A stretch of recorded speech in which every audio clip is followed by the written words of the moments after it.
बिस्मिल्लाहिर्रहमानिर्रहीम। हारून रशीद अर्ज़ कर रहा हूँ, अस्सलामु अलैकुम वरहमतुल्लाहि वबरकातुहू। इमरान खान साहब ने नए इलेक्शन का मुतालबा कर दिया। शेर अफजल मरवत ने एक वजाहत पेश की है जिस पर गौर करना चाहिए। जजों पर दबाव बढ़ता जा रहा है और उनमें से कुछ बड़ी पामर्दी से उसका मुकाबला कर रहे हैं। सदर जरदारी के अखराजात में इजाफा होता जा रहा है, वो मुग़ल शहनशाह बनते जा रहे हैं। उमर अयूब के वारंट गिरफ्तारी जारी हुए हैं। ये मतलब वो ऐसे वारंट नहीं हैं जिसमें छापा मारना ज़रूरी हो, मगर छापा मारा गया है, हरासा करने की कोशिश की गई है। सिंध में बदअमनी हद से बढ़ गई है, उसके शुमाली अजला में ख़ास तौर पे, और इस पर कोई ताज्जुब भी नहीं है। ताज्जुब इस पर है कि रेंजर्स क्या कर रहे हैं। पुलिस को तो मैं तो उनके जागीरदार तो उनके सरपरस्त हैं और सिंधी वडेरे भी और पक्के के डाकू भी उनके साथ हैं, मगर रेंजर्स क्या कर रही है और क्या अस्करी क़यादत को इसका नोटिस नहीं लेना चाहिए, ये सवाल है। मखसूस नशिस्तों की समाअत होने वाली है और वो बसात उलट सकती है उसमें। जलसे की मनसूखी पर बहस जारी है इस्लामाबाद के, और इस्लामाबाद के 3 MNFs के मुकदमात भाई जो मैंने अर्ज़ किया उसकी समाअत होने वाली है। इमरान खान के अल्फाज ये हैं, मैं गैर जानबदार इलेक्शन कमीशन के तहत शफ़ाफ़ इलेक्शन का मुतालबा करता हूँ। मुल्क के सियासी और माशी मसाइल का हल ISFC नहीं बल्कि साफ शफ़ाफ़ इलेक्शन है। IFC वो सरमायाकारी के लिए जो अस्करी क़यादत में अदारा बनाया गया था, नेक नीति से बनाया होगा मगर वो कामयाब तो नहीं हो सका। और अब ज़ाहिर है कि रीथिंकिंग करनी चाहिए उस पर। ज़िद पकड़ लेना तो कोई अच्छी बात नहीं, कोई भी पकड़े। मुतालबा तो उन्होंने कर दिया। मौलाना फजलुर रहमान पहले ये मुतालबा कर रहे थे और ये भी वो ठीक कह रहे थे कि इमरान खान को एक मुस्तकिल पैनल बनाना चाहिए उनसे बातचीत के लिए, उनसे या किसी से भी बातचीत के लिए। और मैं उसकी तायद करता रहा हूँ और मैं ये भी अर्ज़ करता रहा हूँ कि उन्हें अपने कुछ इख्तियारात जो हैं जिसको भी वो देना चाहें, कमेटी को देना चाहें कि इंडिविजुअल को देना चाहें, खूब गौर व फिक्र कर लें, उसको दे दें। रोज़ रोज़ मशवरा उनसे हो नहीं सकता और हर चीज़ में मशवरा, मसलन जलसे का मसला था उस पर अभी तक इबहम है। एक इत्तला तो ये है कि उनकी इजाज़त से जलसा मनसूख किया गया। उन्होंने कहा जब तक इजाज़त ना हो न करें, और कोई क़यामत नहीं आ गई है, मगर उस पर पार्टी में बड़ा इंतशार फैला। आज भी अलीमा खान ने कहा है कि 1-2 घंटे पहले इत्तला दी। ये बात दुरुस्त है कि 2 दिन पहले फ़ैसला करना चाहिए था। लैक ऑफ डिसीजन है।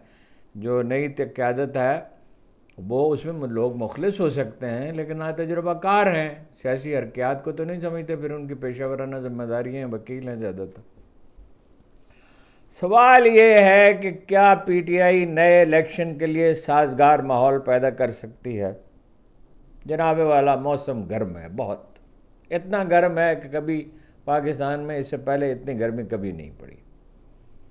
बरसात शुरू हो गई है और बारिश में ज़ाहिर है हर वक्त काम करना मुश्किल होता है, ख़ास तौर पर पोठोहार में जहाँ क्लाउड बस्ट होता है, जहाँ बाज़ औक़ात गाड़ी भी नहीं चला सकते, 1-1 घंटा रुकना पड़ता है। ऐसा भी होता है। नारा लई जो है वो आबादियों को बर्बाद करता हुआ गुजर जाता है। पार्टी में वहदत फ़िक्र का फुकदान है। कम फहम लीडर गैर ज़िम्मेदाराना बयानात देते हैं।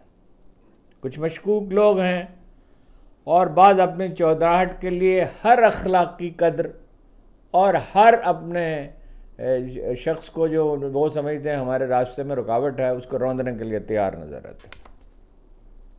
पार्टी की तंजीम कमज़ोर है, मुशावरत का फुकदान है, बामानी मुशावरत का।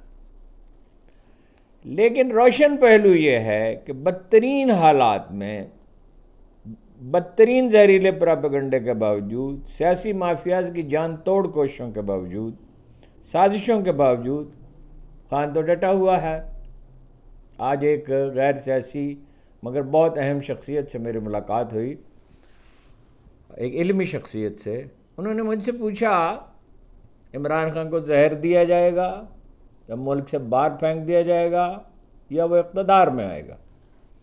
मैंने कहा, बड़ी मोहतरम शख्सियत है, मैंने उनसे कहा कि गैब तो अल्लाह ही जानता है, लेकिन जहर तो नहीं दिया जा सकता और मुल्क से बाहर भी नहीं फेंका जा सकता, तो फिर वही ऑप्शन रह जाता है।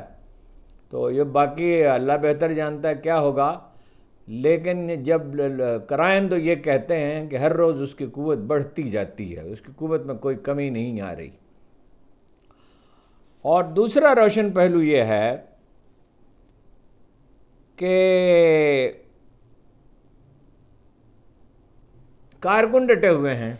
जिस पार्टी में डॉक्टर यास्मीन राशिद जैसी खातून हो, सनम जावेद और आलिया हमज़ा, और जिसमें सरफराज चीमा साहब और महमूद रशीद और एजाज चौधरी जैसे लोग हों, और बहुत से लोग हैं, बहुत से नाम, अब सब नाम तो याद नहीं रहते, उससे मायूस होने की कोई बात नहीं है। बड़ी आजमाइश का नतीजा बड़ा इनाम होता है। ये कुरान मजीद कहता है, फ़इन्ना माल उसरि युसरन इन्ना माल उसरि युसरा। और बेसिक उसूल ही को देखा जाता है। अगर डटे रहे, फ्रस्ट्रेशन का शिकार न हो, इस फ्रस्ट्रेशन को रोकना चाहिए। अब बाद लोगों में फ्रस्ट्रेशन पैदा होने लगी है। अफजल मरवत का बयान जो है उसकी एक मिसाल है, उसका बयान फिर जवाबी बयान, ना उस बयान की कोई ज़रूरत थी ना जवाबी बयान की कोई ज़रूरत थी। मौसम बेहतर हो तो मुहिम चलाई जाए और क्रिएटिव तरीके से चलाई जाए, सूझबूझ के साथ चलाई जाए।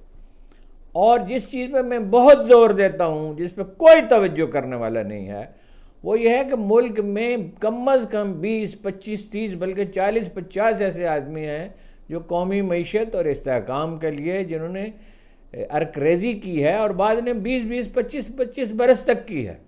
उनमें से एक साहब ने आज मुझे कहा कि मैं जब चाहूँ चीफ ऑफ आर्मी स्टाफ से रिक्वेस्ट करके मिल सकता हूँ और मैं उन्हें उनकी खिदमत में अर्ज़ कर सकता हूँ कि ये रास्ता है और इस पर 25-30 बरस मैंने रियाजत की है। उन्होंने भी की है, उनके साथियों ने, मैं भी उसका गवाह हूँ। मैंने उनसे कहा हुक्मरानों से और उमरा से दरख्वास्त करके नहीं मिला जाता, अभी वक्त नहीं आया, हो सकता है चंद हफ्ते बाद आ जाए, चंद महीने बाद आ जाए, हो सकता है खान साहब को ख्याल है, खान साहब से इन लोगों की मुलाकात कराई थी, लेकिन उन्होंने जहांगीर तरीन के हवाले करने की उन्हें कोशिश की। जहांगीर तरीन के तो जोड़ तोड़ की सियासत के आदमी, हर आदमी का एक काम होता है, उन्होंने बहुत पैसा खर्च किया, उन्होंने किया, अलीम खान ने किया, लेकिन ये लोग न माशरे की साख्त को समझते हैं, न उसमें बुनियादी तब्दीलियों की अहमियत को समझते हैं, ना ये कोई एक आदिलाना निज़ाम और की अहमियत को महसूस करते हैं। ये खैरात दे सकते हैं दोनों आदमी, लेकिन ये गरीब आदमी की ज़िंदगी आसान करने का कोई लाया अमल नहीं बना सकते, कोई नए सोशल कॉन्ट्रैक्ट के बारे में नहीं, उनकी ज़हनी सतह ये नहीं है, ना अंदाज़ फ़िक्र ये है। मौसम बेहतर हो तो तहरीक शुरू करनी चाहिए और उसके खतूत वाज़े करने चाहिए। और वो मैं फिर कहता हूँ, बार बार कहता हूँ, आपको मुमकिन है बाद लोगों को ये तकरार अजीब लगती हो, कि वो शाइस्तगी के साथ होनी चाहिए। मुश्किलात तो होंगी, कुर्बानियाँ तो देनी होगी, तकलीफ़ तो उठानी होगी, तो वो गालम गलोच कोई काम नहीं। ये जो एक बचगाना तसव्वुर पैदा कर दिया गया कि सारी फौज जराइम पेशा है, सारे अखबार नवीस जराइम पेशा है, इससे तो जान छुड़ाएँ। ये जो फ्रस्ट्रेशन है जहालत ही की एक किस्म है, और फ्रस्ट्रेशन में इस तरह की बातें करते हैं आदमी। और दावे ना करें, दावा बातिल होता है। खान में दबाव बर्दाश्त करने की खीरा कुन सलाहियत। 2008 में आसिफ अली जरदारी साहब सदर बने तो खान ने जुलूस निकालने का फैसला किया। उनसे कहा गया कि एक ट्रक का कबायली इलाके से चल पड़ा है, बारूद से भरा हुआ और आके जुलूस से टकराएगा। इत्तफाक से जो सरकारी अफसर हैं, ये एक ज़ाती दोस्त भी थे। खान साहब ने मुझे भी कहा कि तुम आ जाओ, और साफ़ सुथरे आदमी थे, कोई वो उस वक्त ये कारोबार इस तरह का था भी नहीं। तो ज़ातियाँ तो होती थी, मगर ये नौबत नहीं थी कि घरों में घुस जाएँ, पुलिस और ख़ातिन के साथ बदतमीज़ी करें। खान ने जुलूस, उसको कहा गया, बार बार मैसेज दिया गया, लेकिन उन्होंने जुलूस मुलतवी करने से इनकार कर दिया। बाद में उन अफसर ने मुझसे कहा कि खान ने तो लावालीपन का मुजाहरा किया ही, तुम भी निरे कौदन ही निकले, उस ट्रक में सवार हो गया। मगर बहरहाल वो आप पारा से चला, शाहराह फाजिल तक पहुंचा और शाहराह फाजिल का पूरा चक्कर काट के और दामन कोक की तरफ से होते हुए असम्बली हाल तक पहुंचा, कोई हादसा नहीं हुआ। मैंने उसके साथ सफ़र किया है बारहा मियाँ वाली का। बाद औक़ात सफ़र जो है वो 16-18 घंटे का होता था। बाद औक़ात पीने को साफ़ पानी नहीं मिलता था और खाने का तो अक्सर बंदोबस्त होता ही था, लेकिन बाद औक़ात नहीं होता था। और किसी खस्ता से बोराने खस्ता हाल होटल पे जहाँ पानी मैसर नहीं होता था, दाल रोटी के सिवा कोई मैसर नहीं आता था। एक तवील दौरा भी मैंने उसके साथ किया जनूबी पंजाब का, जिसमें नींद कभी पूरी नहीं हुई, ठीक है, लेकिन वो तसल्ली तो शफ़ी सबको देता रहता था और लिए फिरता था। बलूचिस्तान के एक दौरे में लोग ज़िच्च हो गए जब खुशखसाली हुई थी और वो 50 लाख रुपए लेके गया, हालांकि पार्टी की वहाँ कोई मौजूद ही नहीं थी। वो जानवरों के लिए मुख्तस किए। मैंने उनसे कहा कि जानवर बीमार हो रहे हैं तो उसके लिए वो पैसे मुख्तसर करने चाहिए। इसी तरह 2005 में 8 अक्टूबर को जो ज़लज़ला आया तो उसमें पूरा दिन हमें ईद का दिन भूखा रहना पड़ा। वहाँ गए, कई लोग और साथ थे, उनमें से कुछ अब इस दुनिया में नहीं है। 1212 का वाक़या ये है कि शाह महमूद जावेद हाशमी नए शामिल हुए थे। 30 अक्टूबर 2011 का जलसा हुआ था, तो कोयटा में जलसा रखा गया सिंध के बाद, कराची वाले जलसे के बाद। हालत ये थी कि बाद शहरों में पाकिस्तान का परचम नहीं लहराया जा सकता था और हम लोग जाते थे कोयटा ख़बरों की तलाश में, सूरत हाल मालूम है तो हमें मशवरा दिया जाता कि छावनी से बाहर न निकले। सिक्योरिटी इदारों ने कहा खान से कि जलसा मंसूख कर दे, पार्टी लीडरों ने भी कहा, सब के सब मुत्तफिक थे, एक होटल में ठहरे हुए थे। इतने में बारिश शुरू हो गई, बारिश भी बड़ी शदीद, और कोयटा की बारिश। खान को कायल करने की कोशिशें जारी रहीं, बहुत देर बहस होती रही। आखिर में उसने एक सवाल किया। सब लोग कह रहे थे जलसे का इनेकाद खतरनाक होगा, बारिश भी हो रही है। उसने एक सवाल किया, अगर मैं जलसे में जाऊं तो क्या आप लोग मेरे साथ जाएंगे? इस पर खामोशी छा गई। वो चला गया। न सिर्फ वो जलसे में गया, कौमी तराना बजाया गया, पाकिस्तान के हक़ में उसने तकरीर की, अलहदगी पसंदों को समझाने की कोशिश की। माहौल बेपनाह ख़राब था। वो तो बाद में डॉक्टर जनरल नासिर जंजुआ ने जाके हालात को कदरे बेहतर बनाया, और ख़राब तो अब भी है, भारत लगा हुआ है। कौमी तराना भी बजाया गया और समझाया भी गया कि मुसल्लह जद्दोजहद कोई हल नहीं है, और ये कि बलोचों को उनको पूरे हुकूक मिलने चाहिए। इस पर भी पूरा जोर दिया। इस पर तो वो खैर हमेशा जोर देते रहे। मैं दोहराता हूँ, जिस पार्टी में डॉक्टर यास्मीन राशिद, सनम जावेद, आलिया हमजा जैसे लोग मौजूद हों, मियाँ असलम जैसे लोग हों, हम्माद जैसे लोग मौजूद हों, उसे पामाल करने का ख्वाब पूरा नहीं हो सकता। ज़रूरत किस चीज़ की है? मौजू हिकमत अमली की। बुज़दिली तो बड़ी खौफनाक चीज़ है, लेकिन तहव्वुर भी अच्छा नहीं। तहव्वुर जानवरों में होता है, सोचे समझे बगैर बहादुरी का मुजाहरा करना। दूसरी अहम बात यह है, दूसरी क्या, बहुत ही अहम बात है, जज हजरात जिन्होंने मसलत कोशी तर्क करके ख़ुद को ख़तरे में डाल रखा है, ताकतवर लोग और उनके गुमाश्ते हाथ धोकर उनके पीछे पड़े हैं। इस अलमनाक सूरत हाल में चीफ जस्टिस साहब टस से मस नहीं हो रहे। कोई उन्हें परवाह नहीं है। 6 जजों के ख़त की और 3 हाई कोर्ट के जज साहिबान की मुदाखलत पर जो उन्होंने बाबेला किया। चीफ जस्टिस साहब अपनी ज़ात और अपनी ज़ाती तरजीहात में मगन हैं और मगन रहना चाहते हैं।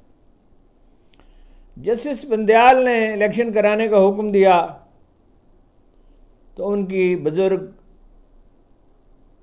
वो मदर इन लॉ की, उनकी खुशदामन की ज़ाती गुफ्तगू सुनवाई गई। बेशर्मी की कोई हद है जिन चैनल्स ने यह हरकत की। जैसे नकवी ने तौक पहनने से इनकार किया तो रेफरेंस दायर। एजाजुल हसन मर्द शरीफ हैं, मर्द को एक जेंटलमैन जो है जिसने सारी ज़िंदगी शराफत से बसर, अपने मकाम से नीचे तो नहीं उतर सकता, उन्हें माफ़ करने से इनकार कर दिया गया। जस्टिस शहजाद अहमद ख़ान ने कहा कि वो आइन और कानून को पामाल नहीं करने देंगे तो सुप्रीम कोर्ट पहुंचा दिए गए। जस्टिस बाबर सत्तार ने का ग्रीन कार्ड निकल आया, जो उससे पहले जिसका कोई वजूद नहीं था, जिसकी कोई अहमियत नहीं थी। जस्टिस बाबर सत्तार का जुर्म ये है कि जालिमाना गिरफ्तारियों पर उन्होंने अहकामात दिए, जब उनकी तामील नहीं की गई तो उन्होंने खामोश रहने से इनकार कर दिया। यही एक जज का काम है। जैसे तारक महमूद जहांगीरी से कहा गया कि ट्रिब्यूनल के सिलसिले में सरकारी तरजीहात का भी कुछ ख्याल रखें, वो तुले रहे तो किसी को याद आया कि उनकी डिग्री तो जली है। 91 में उन्होंने वकालत के पेशे में कदम रखा। वो इस्लामाबाद के एडवोकेट जनरल रहे, इस्लामाबाद हाई कोर्ट के जज रहे। इस पूरे अरसे में उनकी डिग्री असली थी।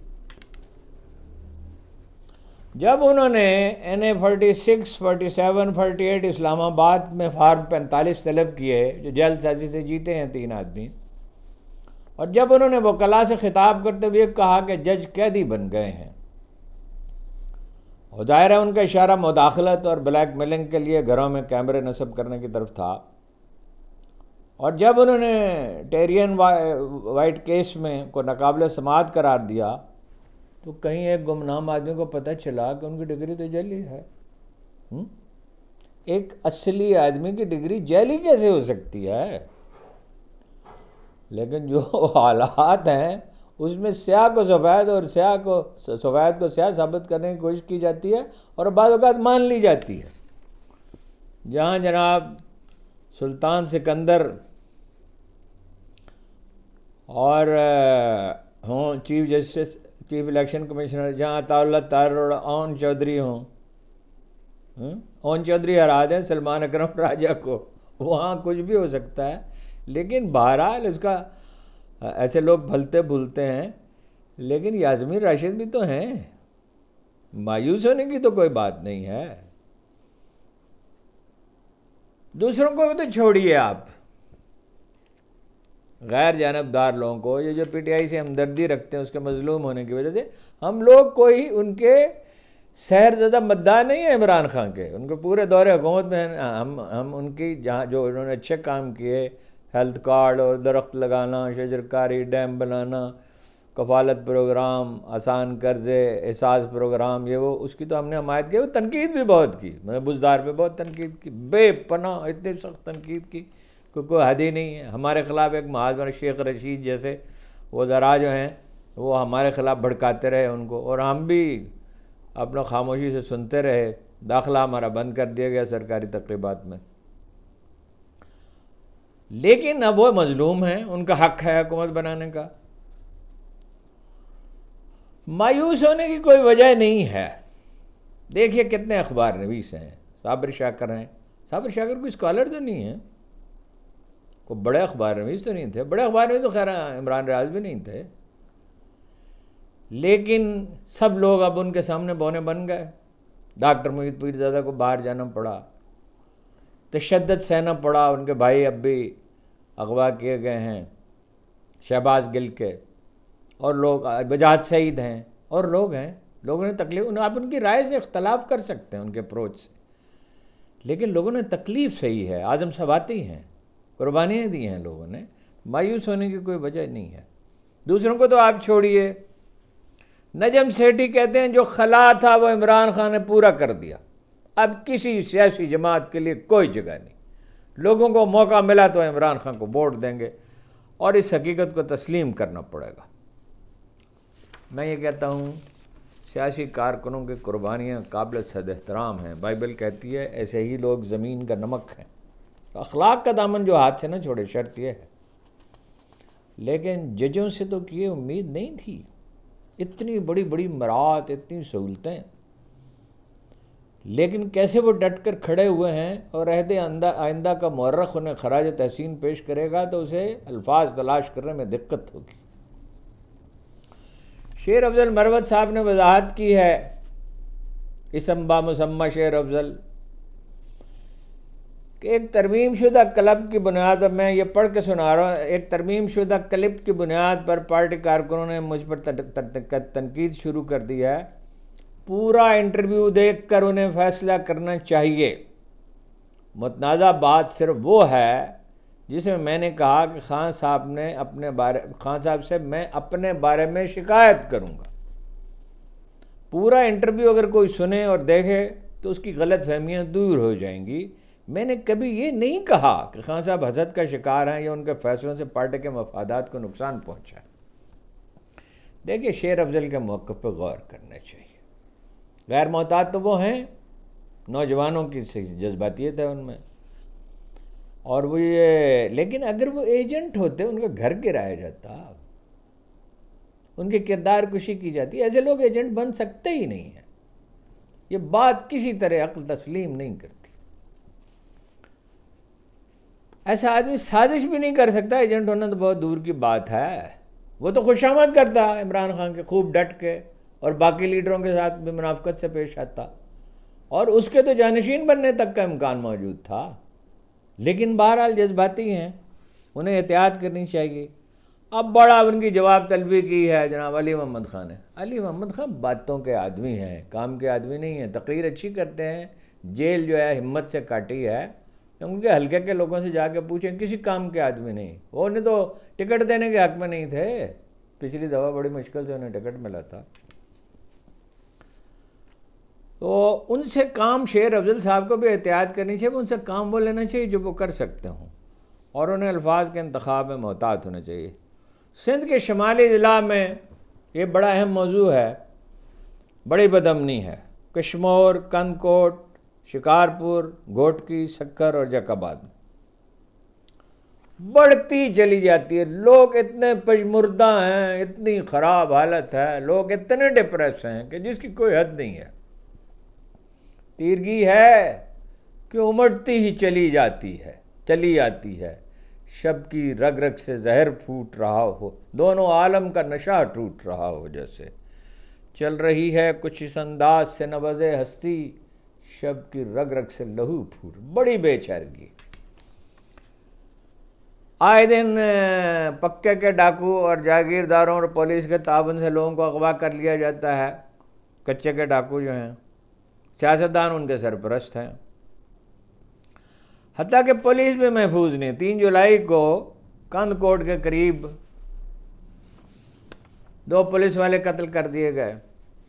चंद रोज़ कबल ज़िला कश्मीर से ताल्लुक़ रखने वाले 3 हिंदू नौजवान नितेश कुमार, संजय कुमार और नितेश ज्ञानी कंदकोट जाते हुए उन्हें कार समेत अगवा कर लिया गया, और कहा जाता है कि 3 करोड़ रुपए तावान बताया जाता है कि उनसे तलब किया गया था। नहायत पुरअमन लोग हैं इस इलाके के हिंदू, और थरपार करके जो हिंदू हैं, मैं अंदर दूर देहात तक गया हूँ, मैंने इतने साबर शाकर नजीब लोग नहीं देखे। या हमारे शुमाली इलाके के लोग हैं, बाकी लोग भी अच्छे ही हैं, लेकिन ये तो इतने शरीफ भले लोग हैं कि इन्हें देखकर हैरत होती है। और कानून के पाबंद हैं और अपना काम से काम रखते हैं। जरदारी साहब की सल्तनत में अगर ऐसी खबरें आएँ तो इसमें तज्जुब किसी को नहीं होना चाहिए। अब वक्त कम रह गया, ख़त्म ही हो गया, कम क्या रह गया। जरदारी साहब ने मुग़ल शहनशाहों की सी सहूलतें तलब की हैं। वो 3 MNAs का किस्सा है, उमर अयूब के वारंट गिरफ्तारी का मसला है, मखसूस नशिस्तों की समाअत है, जलसे की मंसूरी। इस पर बात करना चाहता था, मगर इजाज़त दें, अगर हिम्मत हुई तो फजर के वक्त करूँगा इंशाअल्लाह, और फिर देखेंगे कि वो 2 बजे नशर किया जाए उसको, या सुबह 8 बजे नशर किया जाए, जैसी सूरत हाल हुई। आपका बहुत बहुत शुक्रिया।